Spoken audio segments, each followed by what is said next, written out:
Commander Vex 9 pressed all four of his clawed appendages against the tactical display, watching the blinking dots move across the star chart with mounting dread.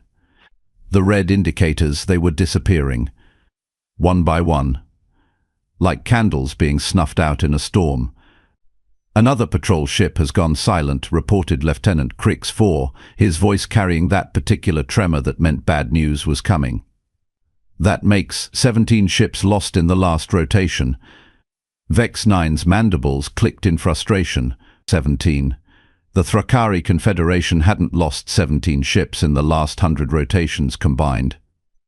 And now they were vanishing faster than his aide could update the casualty reports. "Any distress signals? Debris fields? Anything?" "Nothing, Commander. Just silence." The bridge of the Eternal Fang fell quiet except for the soft hum of life support systems and the occasional beep from monitoring stations. Vex 9 studied the tactical display again, his compound eyes processing the data with the efficiency of a military computer. The missing ships formed a pattern, a rough circle expanding outward from the Terran system. Ah yes, the Terran system, where this whole nightmare had started 3 rotations ago. "Remind me again," Vex 9 said, his voice dripping with sarcasm. "How exactly did High Command describe this operation?" "A routine hunting expedition against a primitive species." Crix 4's antenna twitched nervously. The exact words were, quote, "sweeping action to eliminate a minor threat before it could develop into a nuisance," unquote. A minor threat. Vex 9's laugh was about as pleasant as grinding metal. These humans were supposed to be barely out of their caves, weren't they? Stone tools and fire, according to the initial reports. Well, sir, the initial reports were somewhat outdated. Somewhat outdated. Vex 9 whirled around, his 6-foot frame casting an intimidating shadow across the bridge. "Crix 4, when our scouts filed those reports, these humans had nuclear weapons, space flight, and what appeared to be a functioning military." "Yes, sir. The Intelligence Division has issued a formal apology for the discrepancy." "An apology. How wonderful. I'm sure that will bring back the crew of the Bone Crusher." The truth was, Vex 9 had known this mission was cursed from the moment they'd received the orders. The Thrakari Confederation had built its reputation on being the galaxy's premier hunters. For 3,000 years, they'd been the ones other species called when they needed something eliminated. Pirates, rogue AI, rebellious colonies, you name it. The Thrakari showed up, assessed the situation and methodically destroyed the target. Clean, efficient, professional. But this was different. "Sir," called out sensor operator Zal 2 from her station, "we're receiving a transmission from the Ravager's Claw. Captain Hicks 7 is requesting permission to engage a human vessel." Vex 9's blood ran cold. The Ravager's Claw was one of their best ships, commanded by one of their most experienced captains. If Hicks 7 was asking for permission instead of just attacking, it meant the situation was already beyond standard parameters. "Put him through." The holographic display flickered to life, showing the grizzled features of Captain Hicks 7. His usually pristine uniform was torn, and one of his secondary arms hung at an odd angle. Commander Hicks 7's voice was strained. "I need to report unusual resistance from the human vessel." "Define unusual, Captain." "Sir, they're not running." Vex 9 felt his stomach drop. In 30 years of military service, he'd never heard a prey species described as not running. Running was what prey did. It was the natural order of things. "Repeat that, Captain." "The human vessel is not attempting to flee, sir. Instead, they've turned to face us. They're transmitting something on all frequencies." "What kind of transmission?" "It appears to be music, sir. Some kind of rhythmic audio pattern. Our linguistics officer thinks it might be what they call rock music." Vex 9 stared at the display. Music. They were playing music while facing down a Thrakari warship. Either these humans were completely insane, or they knew something the Thrakari didn't. "What's your tactical assessment, Captain?" Sir, the human vessel is approximately 1/10 our size and possesses weapons that should be completely ineffective against our shields. By all logic, this should be a simple matter of disabling their engines and capturing the crew for interrogation. Should be. Yes, sir, should be. But Hicks-7 paused and Vex-9 caught a glimpse of something in the captain's eyes he'd never seen before. Fear. Sir, they're not behaving like any prey species I've ever encountered. They're hunting us. That's impossible. You have a Class 7 warship with full shields and enough firepower to level a small moon. They have what? Projectile weapons and chemical explosives? Yes, sir, but they're using them very creatively. Before Vex-9 could respond, the transmission cut out. The holographic display went dark, and the bridge fell silent except for the soft electronic chirping of various systems. Creeks 4, Vex-9 said quietly, tried to re-establish contact with the Ravager's claw. Attempting now, sir. The minutes stretched by like hours. Vex-9 found himself pacing the bridge, his claws clicking against the metal deck plating. Something was wrong. Something was very, very wrong. Sir, I'm not getting any response from the Ravager's claw. Their transponder signal has gone silent. Another ship. Another crew. Another group of professional hunters who'd walked into what should have been a simple extermination mission and simply vanished. Bring up the tactical display, Vex-9 ordered. Show me the last known position of all missing vessels. The holographic star chart materialized above the central console, red dots marking the locations where Thrakari ships had last been detected. Vex-9 studied the pattern, his military training kicking in despite the growing dread in his chest. They're not random, he muttered. The losses aren't random. Sir? Me. Look at the pattern, Creeks 4. The missing ships form a perimeter around the Terran system. They're not just defending their home world. They're actively hunting our ships. But, sir, that would require coordination, tactical planning, and resources that these humans simply don't possess. Vex-9's mandibles clicked in grim amusement. Creeks 4, 3 rotations ago, we thought these humans didn't possess space flight. Our intelligence on this species has been so catastrophically wrong that I'm beginning to wonder if we're dealing with the same species at all. What do you mean, sir? I mean, Vex-9 said, turning to face his second in command, what if these humans aren't the primitive creatures we expected? What if they're something else entirely? As if summoned by his words, the proximity alarms began wailing. Vex-9 spun toward the sensor station, his heart's racing. Report. Sir, we have multiple contacts approaching from Vector 77 Mark IV. They're moving fast. Define fast. Faster than our ship, sir. Much faster. The tactical display updated, showing 3 small vessels approaching the Eternal Fang at speeds that should have been impossible for ships of their size. Vex-9 studied the sensor readings, his mind racing through possibilities. Weapons status? All systems charged and ready, sir. Raise shields. Prepare for evasive maneuvers. Sir, shouldn't we attempt to communicate first? Standard protocol calls for. Standard protocol, Vex-9 interrupted, has gotten 17 ships and their crews killed. We're dealing with something that doesn't follow standard protocol. The human vessels continued their approach, moving with a precision and coordination that spoke of extensive training and experience. Vex-9 watched them close the distance, noting how they moved in perfect formation, covering each other's blind spots and maintaining optimal firing positions. Sir, they're transmitting. Audio transmission? No, sir. Data burst. Extremely complex mathematical sequences. Our computer is having trouble parsing it. Mathematical sequences. Vex-9's compound eyes narrowed. What kind of mathematics? It appears to be tactical calculations, sir. Firing solutions, trajectory plots, damage assessments. It's as if they're sharing targeting data in real time. For the first time since this nightmare began, Vex-9 felt a cold certainty settle in his chest. These weren't primitive hunters stumbling around in the dark. These were apex predators and they'd been studying their prey. "Sir, the lead vessel is hailing us." "Put it through." The holographic display activated, showing the interior of what appeared to be a human command center.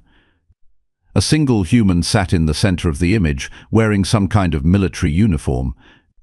The creature was smaller than Vex 9 had expected, maybe 5.5 feet tall, with the pale skin and light-colored hair typical of the species. But the eyes were what made Vex 9's blood run cold. They were the eyes of a predator. "I am Captain Elena Vasquez of the Terran Defense Force," the human said, her voice carrying an odd mix of formality and barely contained aggression. "You are trespassing in Terran space." "I am Commander Vex 9 of the Thrakari Confederation," he replied, trying to project confidence he didn't feel. "We are conducting a lawful military operation in accordance with—" "No," Captain Vasquez interrupted, her voice flat and final. "You are conducting an illegal invasion of sovereign territory. Your ships have attacked our colonies, destroyed our vessels, and killed our people. This ends now. Captain, you are severely outnumbered and outgunned. I have 3 battle cruisers and enough firepower to reduce your vessels to scrap metal. I suggest you withdraw immediately." Something that might have been a smile crossed the human's features. It was not a pleasant expression. "Commander, you have 1 battle cruiser and 2 escort vessels. Our sensor readings indicate your shields are running at 60% efficiency and your primary weapons array has a 17% power fluctuation. Your port engine is showing micro-fractures in the containment field. And your life support systems are operating beyond recommended parameters." Vex 9 felt his mandibles go slack. Everything she'd said was correct. How could they possibly have such detailed information about his ship's status? Furthermore, Captain Vasquez continued, "Your remaining fleet consists of 14 vessels scattered across a 3 light-year radius, all of which are currently being engaged by Terran forces. Your supply lines have been severed, your communications network has been compromised, and your command structure has been systematically dismantled." "That's impossible," Vex 9 whispered. "Is it?" The human's voice carried a note of dark amusement. "You came here expecting to hunt sheep, Commander. But sheep don't build starships, sheep don't coordinate fleet movements. And sheep certainly don't spend 3 months studying their hunters before turning the tables. 3 months. We've been tracking your force since you entered the outer system. We know your ship classifications, your weapon specifications, your tactical doctrines and your command structure. We know that you prefer to engage isolated targets, that you rely heavily on superior technology, and that you've never faced an opponent that could match your strategic capabilities." Vex 9's mind reeled. 3 months. They'd been under observation for 3 months while thinking they were the hunters. "You want to know what we learned about your species, Commander?" Captain Vasquez leaned forward, her eyes boring into the display. "You're very good at killing things that can't fight back, but you've never faced a species that could think like you do. You've never faced a species that could plan like you do.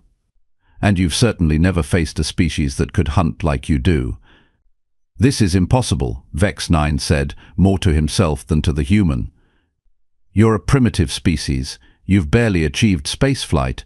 "Commander," Captain Vasquez said, her voice softening slightly, "humanity has been at war for our entire existence. We've fought each other, our environment, our own nature. We've survived ice ages, plagues, and extinction events.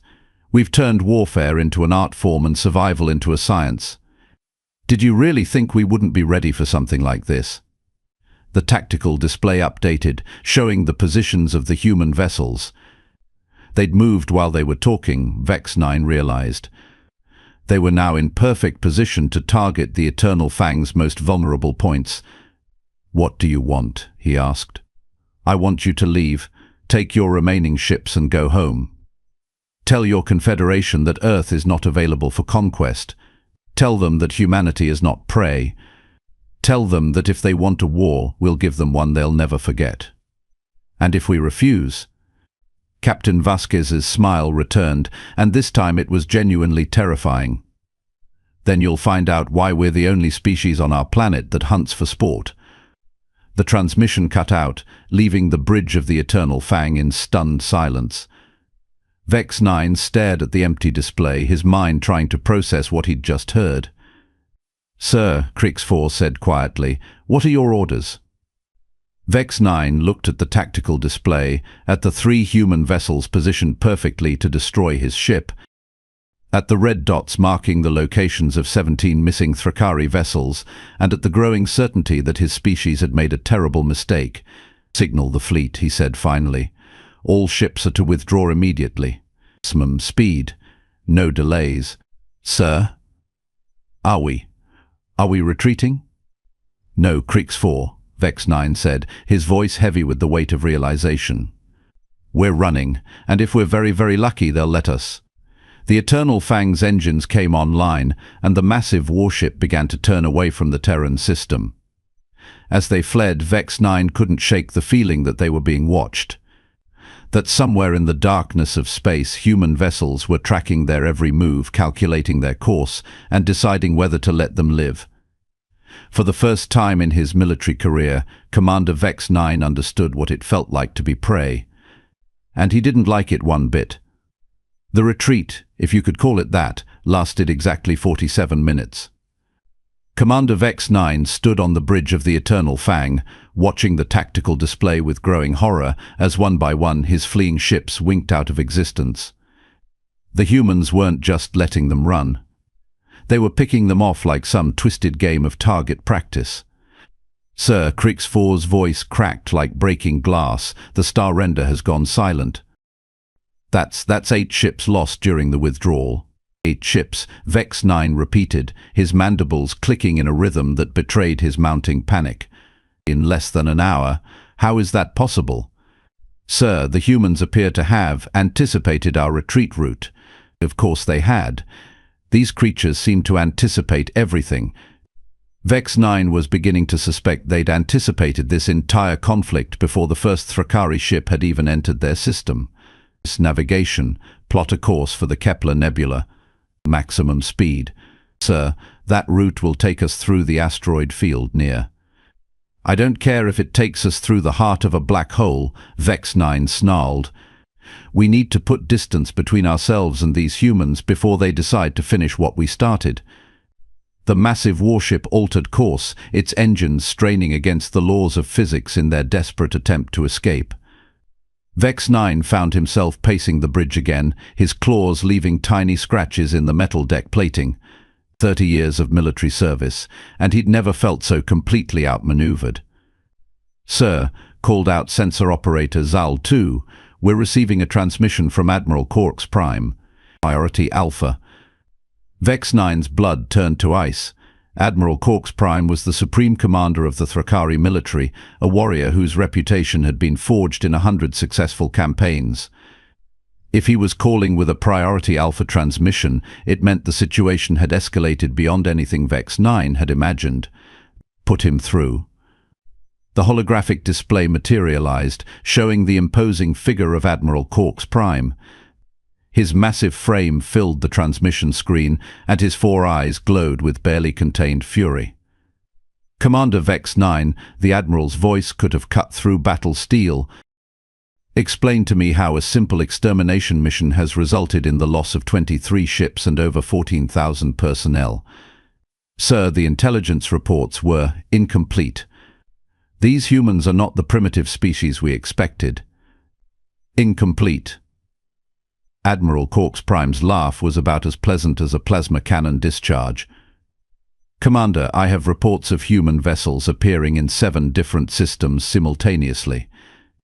They're attacking our supply convoys, our communication relays, and our forward bases. How does a species that supposedly just achieved spaceflight manage to coordinate attacks across 100 light years?" Vex 9 felt his stomach perform some kind of acrobatic maneuver. "Sir, are you saying the humans have left their home system?" "I'm saying the humans are currently engaging our forces in the Proxima sector, the Vega system, and the Centauri trade routes." They're not just defending their territory, Commander. They're invading ours. The bridge fell silent except for the mechanical hum of life support systems. Vex 9 stared at the Admiral's image, his mind struggling to process the implications. "How many ships do they have?" he asked quietly. "That's what I'd like to know. Our best estimates put their initial fleet at maybe 50 vessels. But they're showing up everywhere at once. Either they have cloaking technology that makes our sensors look like children's toys, or they're building ships faster than we can destroy them." "Sir, that's impossible. Ship construction takes months, even years. Everything about this species is impossible. Commander, they shouldn't be able to coordinate fleet movements across interstellar distances. They shouldn't be able to match our tactical capabilities. And they certainly shouldn't be able to turn a defensive action into a full-scale offensive in less than a week." Admiral Corks Prime leaned forward, his massive form dominating the display. "But here's what really concerns me, Commander. 3 hours ago we received a transmission from the human leadership. They're offering terms." "Terms?" "Surrender terms. For us." Vex 9's legs nearly gave out. In 3,000 years of Thrakari military history, no enemy had ever offered them surrender terms. They were the ones who dictated terms to defeated opponents. What are the terms? Complete withdrawal from all human territories, reparations for damages caused during the invasion. And here's the interesting part, Commander. They want to establish formal diplomatic relations. It seems these humans are more interested in trade agreements than total war. They're offering to share certain technologies in exchange for guaranteed non-aggression pacts. Vex 9 felt his worldview crumbling like a sandcastle in a tsunami. "Sir, they're offering to help us? After we tried to exterminate them?" "That's exactly what they're doing. Which brings me to my next point, Commander. According to the human diplomatic message, they specifically requested that you be part of the negotiating team." "Me? Why me?" "Because according to Captain Elena Vasquez of the Terran Defense Force, you're the only Thrakari commander who had the intelligence to recognize when he was outmatched." Before Vex 9 could respond, the proximity alarms began wailing. He spun toward the sensor station, his heart racing with familiar dread. "Report. Sir, we have a single human vessel approaching. It's transmitting a diplomatic identification code. One ship." "Yes, sir, just one. And Commander, it's requesting permission to dock." Vex 9 stared at the tactical display, watching the lone human vessel approach his massive battle cruiser. Either these humans had nerves of steel, or they knew something he didn't. "What class of vessel?" "It appears to be a modified transport ship, sir. Minimal weapons, enhanced communication arrays, and what looks like diplomatic quarters." "They sent a diplomatic vessel into the middle of a combat zone?" "Sir," Crix 4 said quietly, "I don't think they consider this a combat zone anymore. I think they consider it conquered territory." The truth of those words hit Vex 9 like a physical blow. These humans weren't afraid of his ship because they'd already proven they could destroy it whenever they wanted. They were approaching under diplomatic flags because they'd already won the war. "Sir, the human vessel is requesting to speak with you directly." "Put them through." The holographic display flickered, showing the interior of what appeared to be a human diplomatic vessel. A single figure sat at a conference table, wearing what looked like formal civilian attire.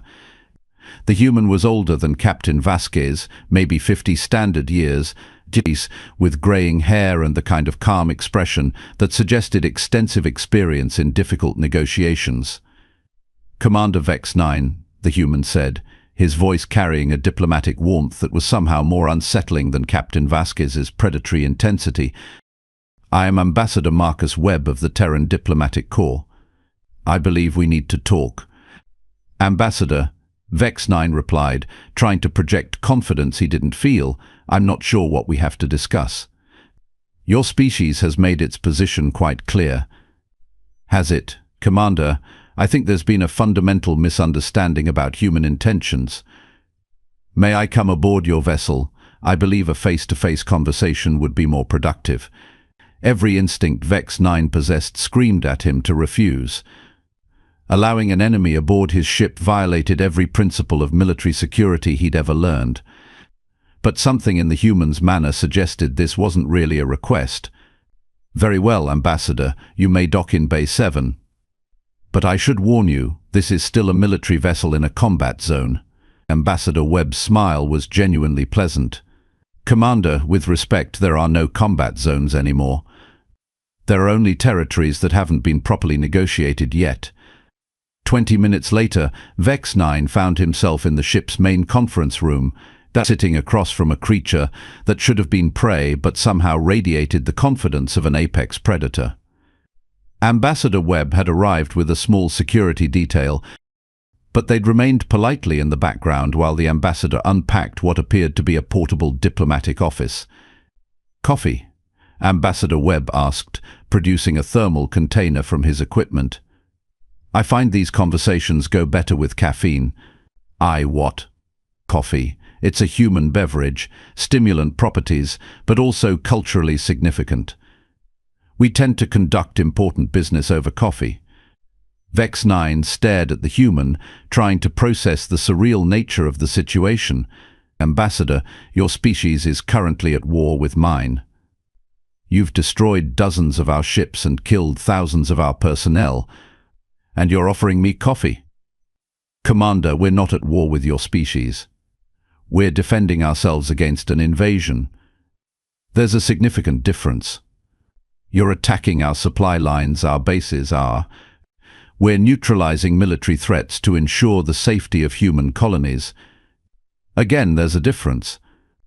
Ambassador Webb poured himself a cup of the dark liquid and took a sip before continuing. "Commander, let me ask you something. Why did the Thrakari Confederation decide to invade human space?" "We were conducting a routine elimination of a potential threat."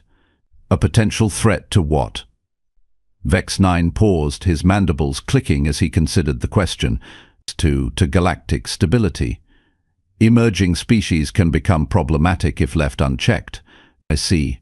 And who determines which species are problematic?" "The Confederation has protocols for. The Confederation decides. Without consulting the species in question, without attempting diplomatic contact, without even conducting proper intelligence gathering." Ambassador Webb's voice remained pleasant, but there was an edge to it now. "Commander, your species has been operating as self-appointed galactic exterminators for 3,000 years. You've eliminated hundreds of civilizations based on the assumption that they might someday become inconvenient. We maintain order. We prevent conflicts that could destabilize entire sectors. You commit genocide to prevent theoretical problems that might never occur." The words hung in the air like a death sentence. Vex-9 felt his mandibles go slack as the full implications of what the human had said settled into his consciousness. "Commander," Ambassador Webb continued, "humanity has been studying your species for longer than you realize. We've traced your expansion patterns, your target selections, your operational doctrines. We know about the Alterian hive mind. We know about the Procyon Collective. We know about the Kepler botanical networks." Each name hit Vex-9 like a physical blow. Those were classified operations, some of them dating back centuries. "How could you possibly know about those missions?" "Because we've been preparing for you for a very long time. The moment humanity achieved space flight, we began looking for potential threats. Your species topped that list within a matter of months." Ambassador Webb leaned back in his chair, his expression remaining pleasant despite the devastating nature of his words. "Commander, the Thrakari Confederation has been operating under the assumption that you're the galaxy's apex predators. But you've never faced a species that could match your strategic capabilities. You've never faced a species that could think like you do. And you've certainly never faced a species that could prepare like you do." "This is impossible," Vex-9 whispered. "You're a young species. You've barely achieved interstellar travel. Commander, humanity has been at war for our entire evolutionary history. We've fought each other, our environment, our own nature. We've survived ice ages, plagues, and extinction events. We've turned warfare into an art form and survival into a science. Did you really think we wouldn't be ready for something like this? The question was eerily similar to what Captain Vasquez had asked, but coming from this diplomatic figure, it carried a different weight. What do you want? Vex 9 asked. Well, we want peace. We want trade. We want to join the galactic community as equals, not as victims or conquerors. And if the Confederation refuses? Ambassador Webb's smile never wavered. Then we'll demonstrate that humanity is not prey. We'll show the galaxy that there's a new apex predator in the neighborhood. And we'll make it very clear that the age of casual genocide is over. You're threatening the entire Confederation? Commander, we're not threatening anyone. We're simply explaining the new reality. The Thrakari Confederation can continue to exist, but it will do so as one civilization among many, not as the self-appointed executioner of emerging species. Vex 9 stared at the human, understanding dawning like a supernova in his consciousness. You're not just defending your territory. You're changing the entire galactic order. Now you're beginning to understand. Humanity isn't interested in conquest or domination. We're interested in survival and prosperity. But we're also interested in ensuring that no species ever again faces the kind of unprovoked aggression you brought to our doorstep. The Confederation will never agree to those terms. Then the Confederation will discover what happens when a species that has perfected the art of warfare decides to go on the offensive. Ambassador Webb finished his coffee and began packing his equipment. Commander, I'm going to give you a choice. You can return to your leadership with our formal diplomatic proposal, or you can continue this conflict and see how it ends. And if I choose to continue fighting? Then in 6 months there won't be a Thrakari Confederation left to negotiate with. The human stood, his security detail moving to escort him from the room. At the doorway he paused and turned back. Commander, your species has spent 3,000 years as the galaxy's apex predator. You've forgotten what it feels like to be hunted. We never forgot what it feels like to hunt. One more thing, Ambassador Webb added, his voice carrying a note of genuine warmth. When you report back to your superiors, tell them that Captain Vasquez sends her regards. And tell them that the next time they want to eliminate a species, they should probably make sure that species hasn't already figured out how to eliminate them first. As the humans departed, Vex 9 remained in the conference room, staring at the empty chair where Ambassador Webb had sat. The full scope of what had happened was finally becoming clear. The Thrakari Confederation hadn't just lost a battle. They'd lost their position as the galaxy's dominant predator. And in the space of a single week, they'd gone from hunters to hunted. The irony was almost too perfect to bear.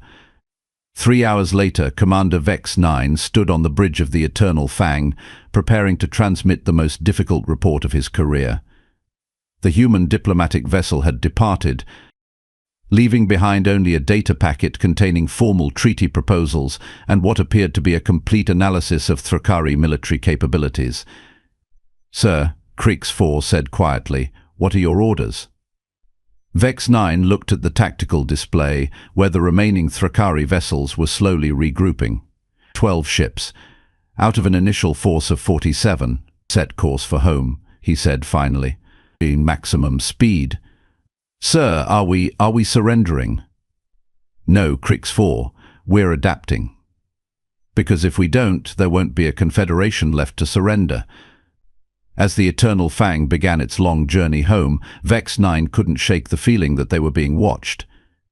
That somewhere in the darkness of space, human vessels were tracking their every move, calculating their course, and deciding whether to let them live. For the first time in 3,000 years, the Thrakari Confederation had encountered a species that hunted better than they did. And humanity had just announced to the galaxy that the age of casual extinction was over. The hunters had become the hunted, and they were terrified.